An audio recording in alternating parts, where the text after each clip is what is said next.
أنه مجتمع قد عمت فيه المآثم والمعاصي، وراج فيه الربا والزنا، وطغى فيه الظلم والعدوان، وفشى فيه الخبث والعصيان، وظهر فيه الغش والخيانة، وضاع فيه الكذب والمقامرة.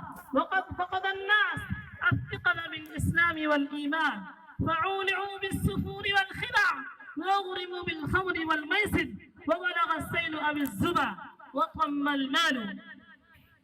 أيها الحاضرون الأفاضل، لا تسألوني عن الأوضاع الراهنة، لأنني إذا تستفتح الكتب الدينية وأطالع التاريخ الإسلامي الماضي وأطل من نافذة الشرعية الإسلامية، فوجدت أن الدنيا كلها تستغرق في المال والمادة، ويجري الناس إلى نعم الدنيا ولذاتها، ويغفلون عن أحكام الله تعالى، ولا يمتثلون بمأموراته، ولا يجتنبون عن منكراته.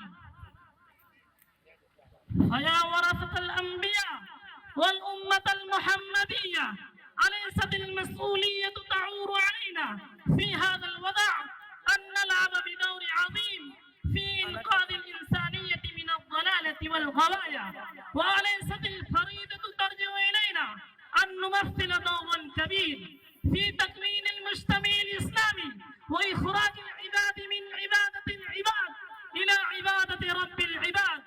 أيها المسؤولون في هذه الأمة، ألم يأن لكم أن تنتهوا أو تهبوا من نومكم وتخلصوا البشرية من الظلم والاضطهاد إلى الأمن والسلام، وترشدوا الناس إلى الشريعة الإسلامية النقية البيضاء التي ليلها كنهارها؟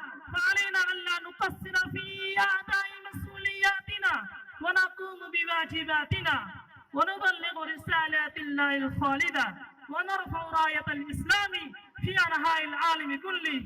أكتفي بهذه الكلمات الموجزة، وما توفيقي إلا بالله.